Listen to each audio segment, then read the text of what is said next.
And of course, we express our gratitude to Her Excellency for those remarks. And it's now time to hear from our presenters that are actually in person. First up, this speaker is the Acting Director General of the Statistical Institute of Jamaica, STATIN, as you know, assuming the role after Ms. Carol Coy's retirement in August 2024. Now, with a strong background in economics and statistics, she has been instrumental in modernizing Jamaica's statistical system. Previously, she served as Deputy Director General and Director of Research, Design and Evaluation at STATIN. She plays a significant role internationally as well. She serves as the national focal point on sustainable development goals and, well, the indicators. And she contributes to the UN Steering Committee for the revision of the Handbook on Household Surveys. She holds an MSc in Economic Development Policy, a BSc in Social Sciences from the University of the West Indies at Mona. She's a graduate of the Sampling Program for Survey Statisticians at the University of Michigan and a member of the International Association of Survey Statisticians. Her work has significantly enhanced STATIN's data collection and analysis processes, positioning Jamaica as a leader in statistical excellence within the Caribbean. So, your applause had better reflect how happy we are to have her, Ms.Leesha Delatie-Budair.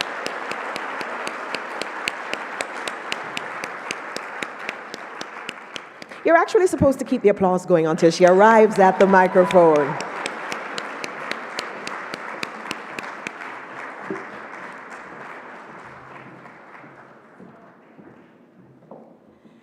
Good evening, ladies and gentlemen.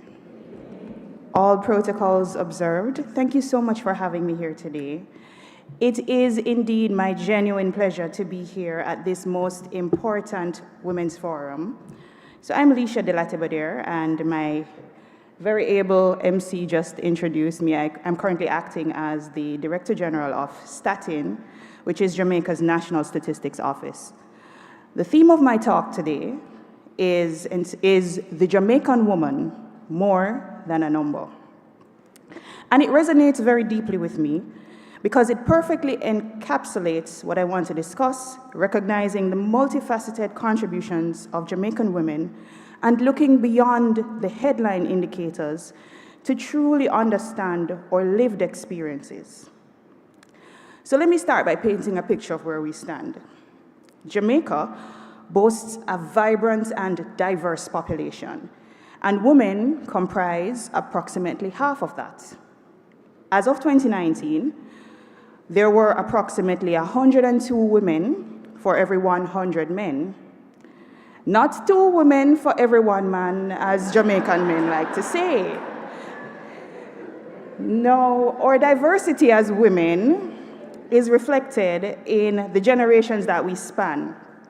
Currently, and I know for some of us in the room, we're going to be a little bit anxious about this next one, but millennials and Gen Z each represent about a quarter of the female population at this point, which means that together, Gen Z and millennials account for about 50% of Jamaican women. Quite fascinating. It means that we have to adjust our approach for us, because I'm a millennial. So now let's look at the evolving landscape of family life.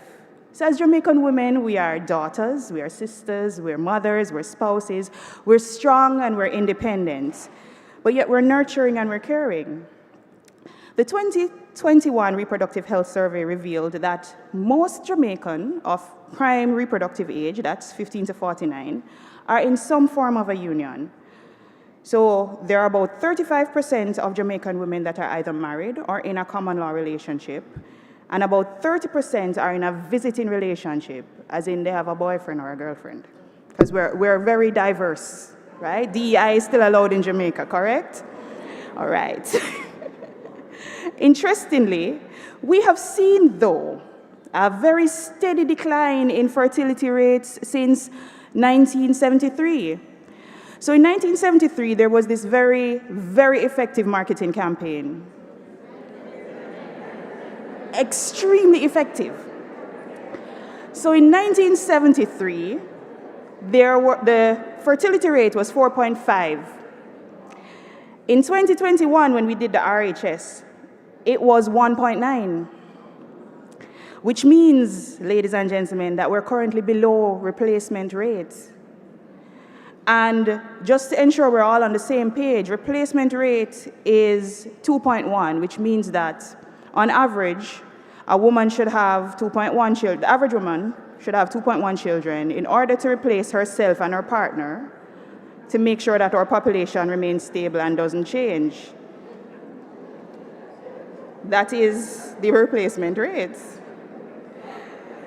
It's not saying each and every one of us is going to have 2.1 children.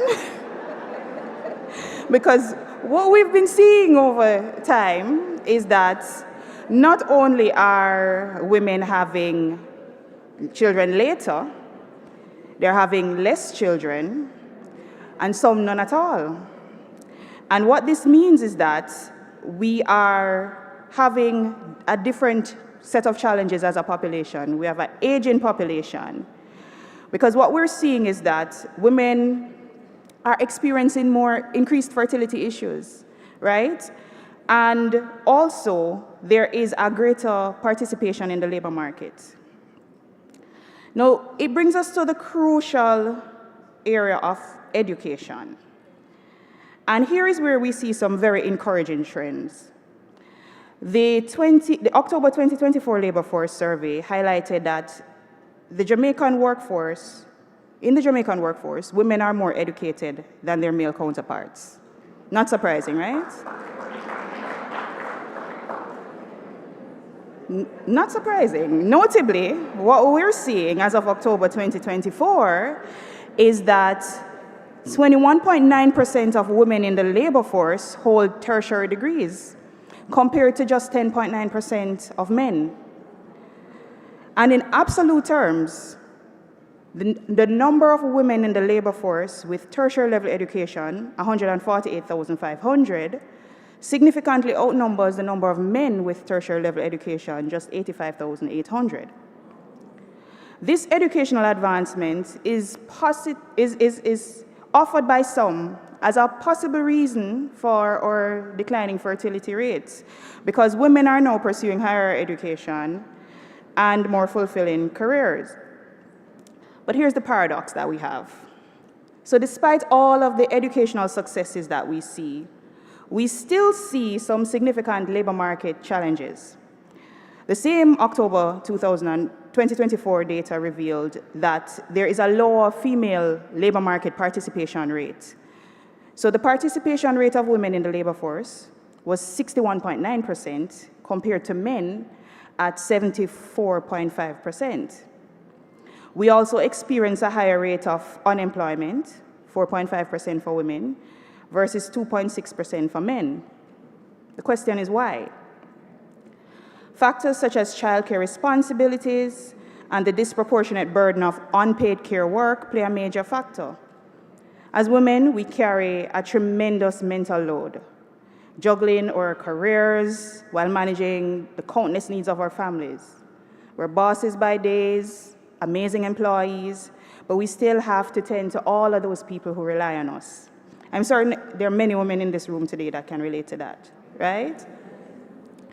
There are also several other factors that impact our ability to effectively participate in the labor market. So in the same October 2024 Labor Force Survey, we see where there's a sex disparity in the employment to population ratio, and that it was most notable among older women. So what we're seeing is that among the 55 plus, the employment to population ratio, that's the number of women who are employed versus those who are 15 years or older, was 42.9% for females compared to 66.6% for males. We also see a notable gender disparity in households where there's a minor child, as in a child less than 6 years old. For women, the employment to population ratio for women who lived in a household with a minor child was 58.9% compared to men at 75.3%. So we're not just saying that women have more responsibility for care work. The data supports those assertions. Additionally, when we talk about the persons who are outside the labor force, as in they're not employed and they're not unemployed, that is, they are not available or seeking work, what we see is that 3 out of every 5 persons outside 15 years and older who are outside the labor force were women. And when asked, what is it that you are doing with your time during the reference week, we see where the majority of women respond, 38.7% of them, that they were engaged in household responsibilities. Another 28.3% of them were in school, and 13.4% of them were retired. Now, health is another critical area where we see some disparities. However, what we realize is that the leading cause of death among women are lifestyle diseases, diabetes, hypertension, cerebrovascular diseases, ischemic heart diseases. In 2021 alone, diabetes claimed 1,927 lives, and cerebrovascular diseases accounted for 1,253 deaths. There's also the issue of safety. You cannot live in Jamaica and safety is not somewhere at the back of your mind at all times, right? And in 2019, we did a national crime and victimization survey, and what it revealed was that 8.2% of women reported that they had been victims of a crime, of at least one crime, at some point in their lives.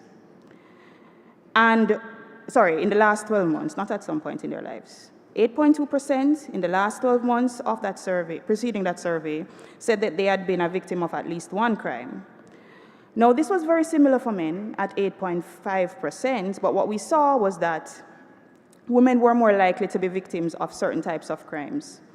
So crimes, for example, assault, we had a higher incidence of women being assaulted.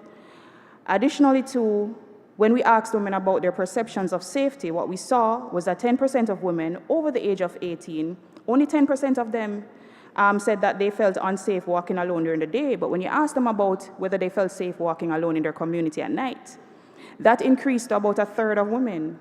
We don't feel safe in our communities. We also see where women have changed how they act because of safety concerns, including changing the practice of carrying significant amounts of cash and also no longer allowing their children to go out alone.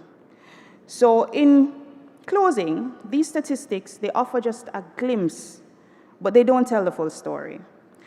The reality of the Jamaican woman is quite nuanced. So we have to delve deeper beyond the numbers to understand the lived experience of Jamaican women. We see that there is a persistent gap between our educational attainment. We're better educated, but we're not as employed.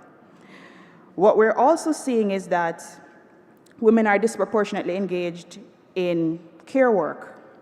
We also see where we're underrepresented in certain leadership positions.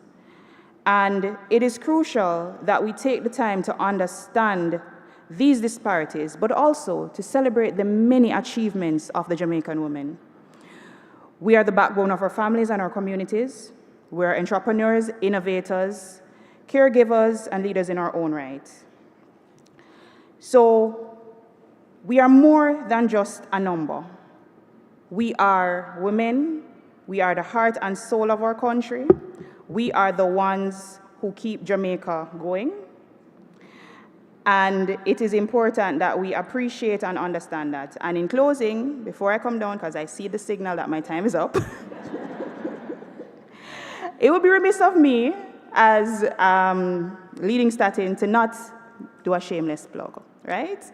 Data is important, but it is also important that you participate in the surveys because the data we report is only as good as what you give. So in closing, I want to leave you with that you should use the data to make your decisions, but also participate in our surveys. Thank you.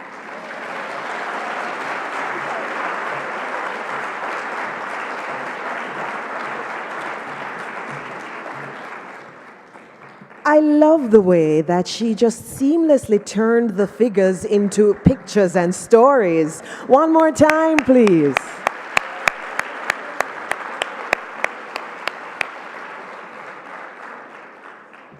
the Jamaican woman, more than just a number.